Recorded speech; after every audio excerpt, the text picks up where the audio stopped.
Everyone. So on safari on this particular day, we're about almost halfway through our safari, and we're leaving Somalisa Camp in Zimbabwe and heading to Thorntree Camp in uh, Zambia. And so, of course, we're doing a bush plane out of Somalisa's airstrip and everything. Um, and so I'm going to talk about the travel part of it a little bit first, and then we'll look at pictures and video. The first set of pictures and video are from the Somalisa camp because we were there that morning, leaving.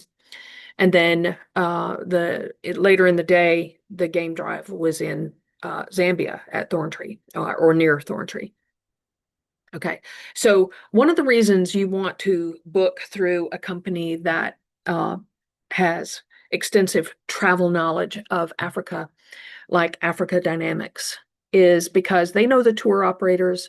They have visited a lot of these tour operators in their camps and everything.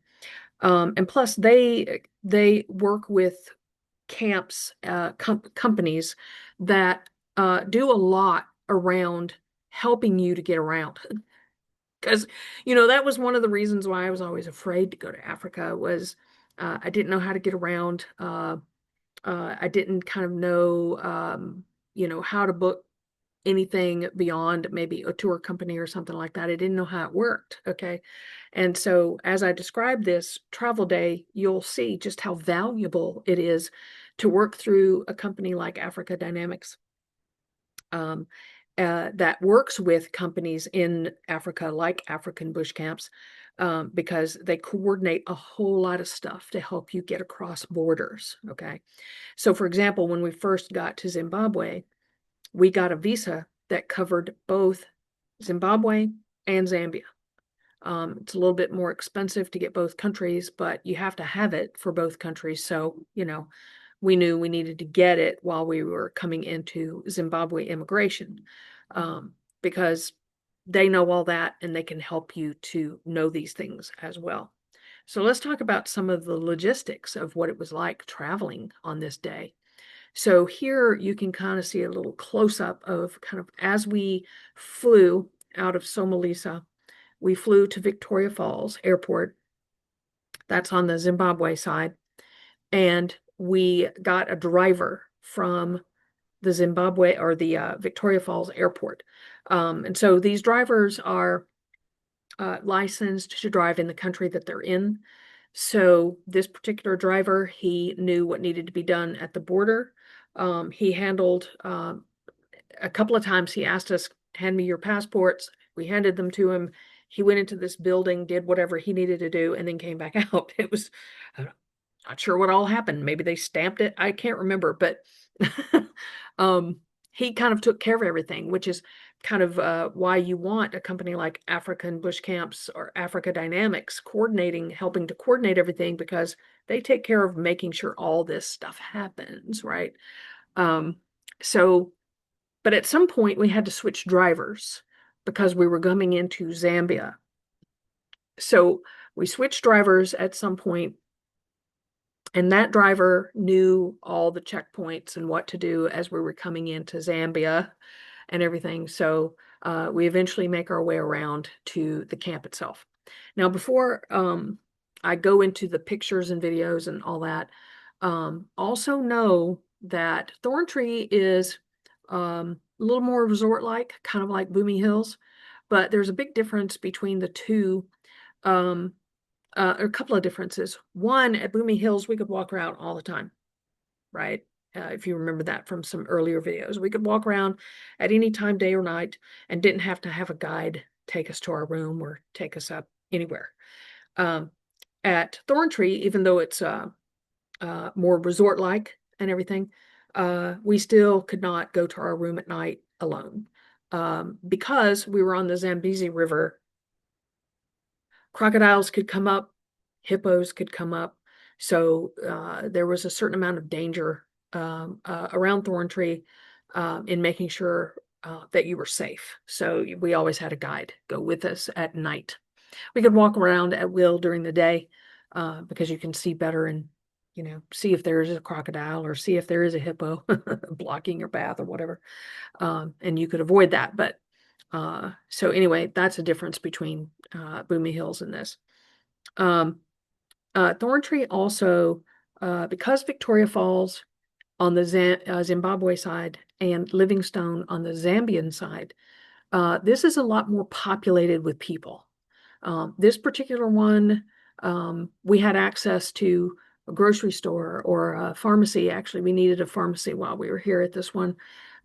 So, it was great that it was a little more populated, but it's also kind of jarring to have been with basically animals for a while and way less people to all of a sudden be in a city atmosphere. But interestingly enough, even in Livingstone and Victoria Falls, animals are everywhere. They're just ever present. Baboons were all over the place and all along the side of the road. So it's just a whole different thing, right? It's like moose being in a city in the U.S. or something. It's that kind of thing. All right, so we begin our journey at Somalisa this day. And one of the reasons I kind of wanted to show you this part of the tent that we were in is that every morning we had a service where they would bring coffee or hot chocolate or whatever. And so I asked if they would bring coffee and hot chocolate so that we could make mochas every morning. So this little white box, in the corner there, they would put the stuff in on the outside because it had doors on the outside. And then we would open the doors on the inside and take the stuff in.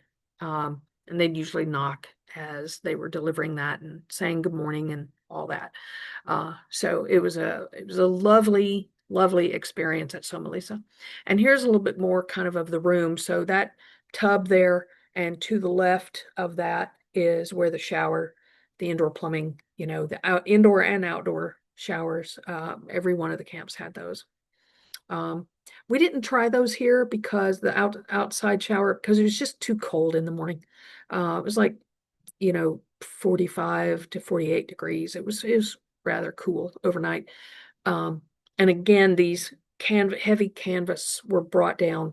So that's the only thing between you and that screen out to the porch, so that's the reason why you had a heat source in the tent. But it was lovely. It was really great. Okay, so here's the morning that greeted us as we left the tent. And just a few pictures of the surroundings at the main tent. They built fires here often in the evenings. That pool to the right is a human pool, and the one in front is the drinking pool for the elephants. And then this was the Boma area. Often we had breakfast here. We had some dinners there too. Some of our dinners and breakfasts were up on the deck here. But the Boma was really cool to eat down there. Some bones around on these are elephant jaws, right? So as we were leaving, this family of waterbuck was by the watering hole. It was a family, looked like a family unit kind of thing. Most of them female, the one male here.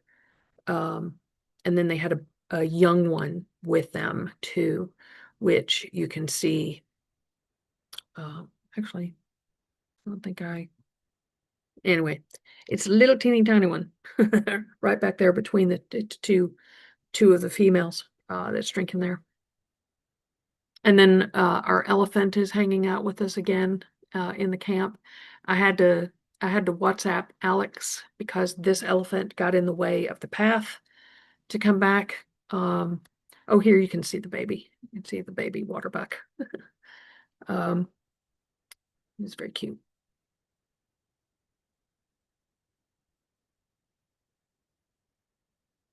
And then here's that elephant. He's starting to block the path.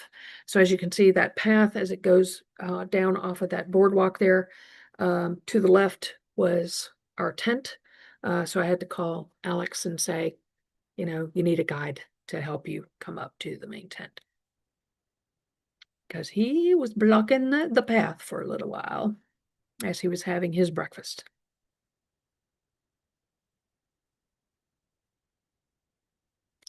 And here he is walking down to get his morning drink.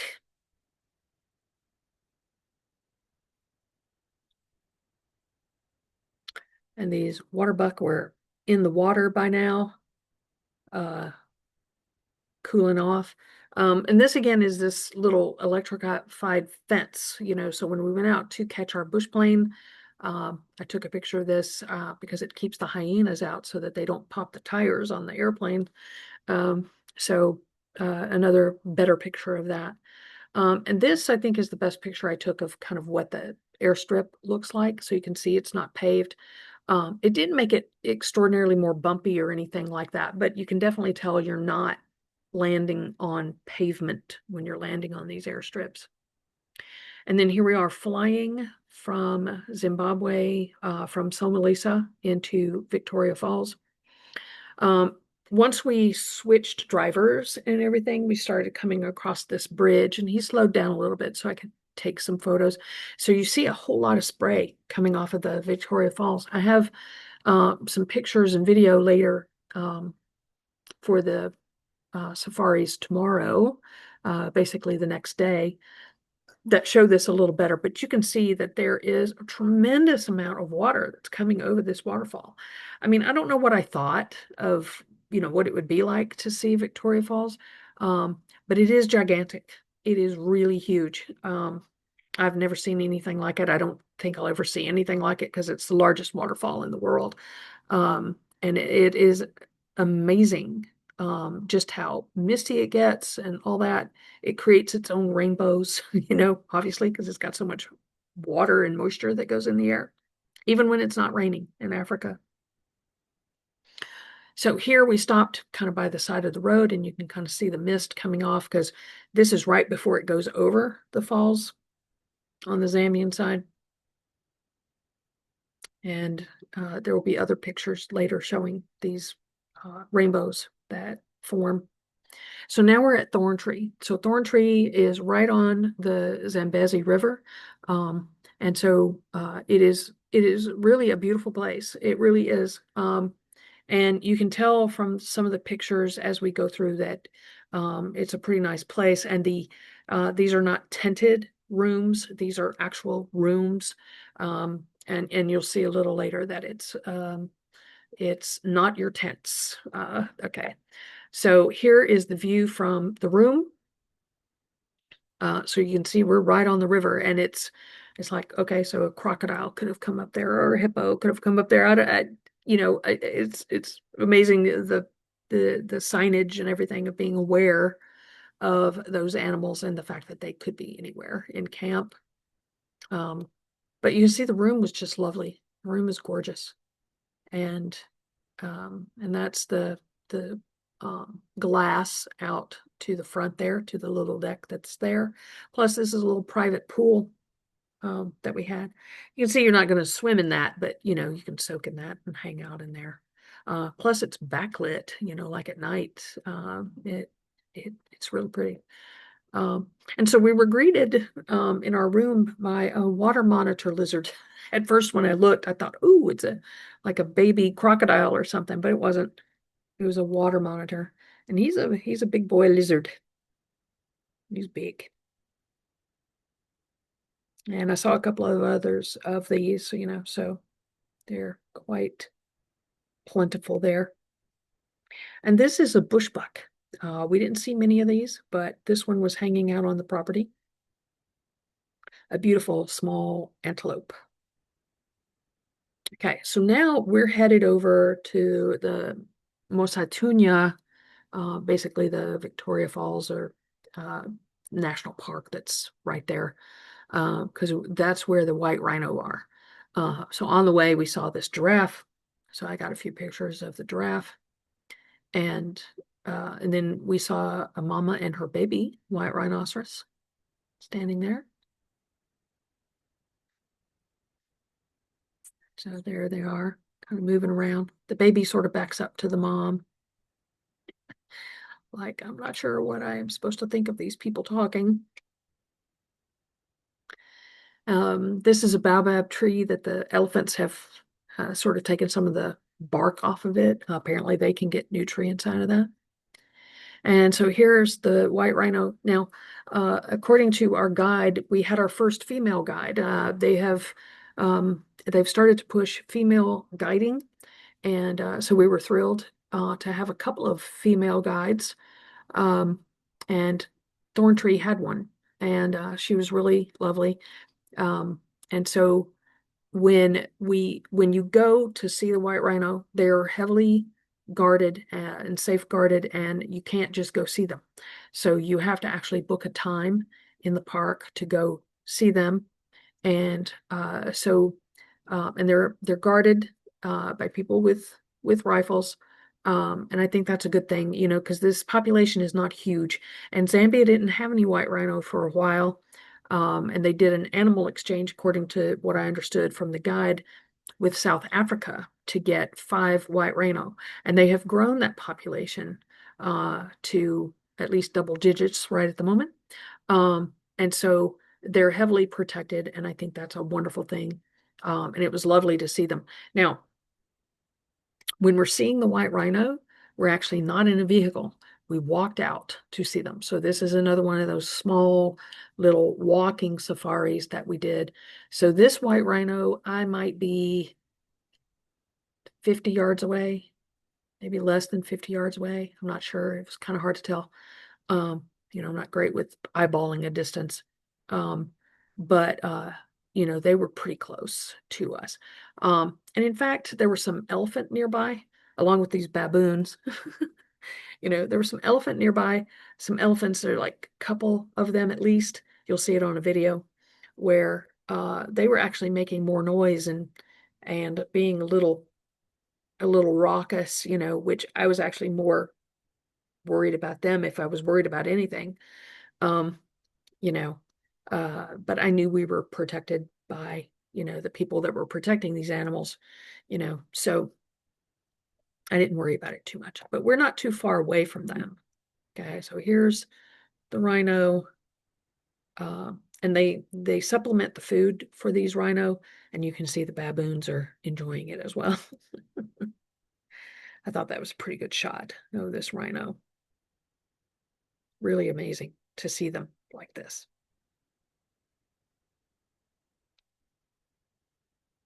And they're hanging out with the baboons. And so this video here will show you that along with the rhino and the baboons are a couple of elephants off to the left. So there they are, these elephants, and they were making some noise at some point. There's 3 of them, it looks like, that I recorded at least.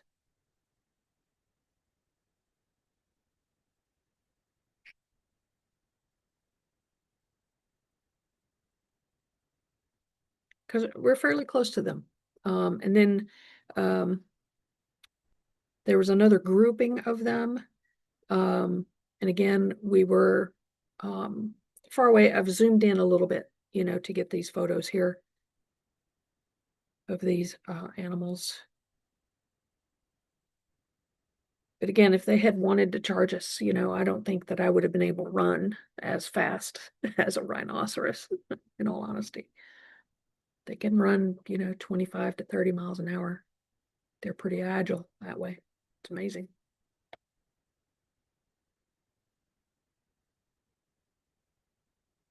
And there's the grouping of them. They were waiting for food. Okay, so by the evening, around dinner time, this is what Thorntree looked like on the Zambezi. Just a gorgeous evening. And you can kind of hear the roar of the water. We're not terribly far from the falls there, but the water is moving really fast through the river.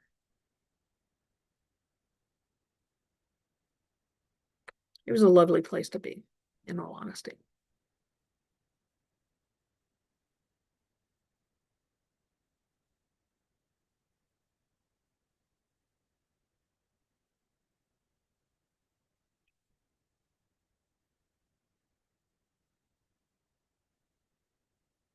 Here's a still photograph of that. Now, I did do a boat safari here as well. And the boats come up to this ramp here. So that will be on a future video showing some of the video and pictures from the boat safari on the Zambezi.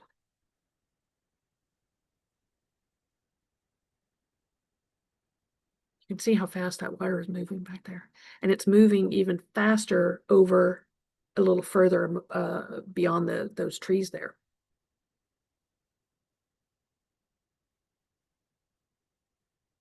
And just like time on the Zambezi. Okay, so that was the end of the day there. So we have another full day at Thorntree coming up. And then we'll be headed to Botswana and everything. So we're right at the kind of the midpoint of the safari. So again, I hope I've shown, that traveling in Africa is not terribly hard as I thought it might be. But it's because you find good tour operators and good people that know good tour operators in Africa. And so if you are thinking about it, definitely reach out to Africa Dynamics at africadynamics.com. They're really incredibly good. And they won't steer you wrong, and they can find good tour operator for what you want to accomplish in your safari. So thank you very much, and I'll see you soon on another video.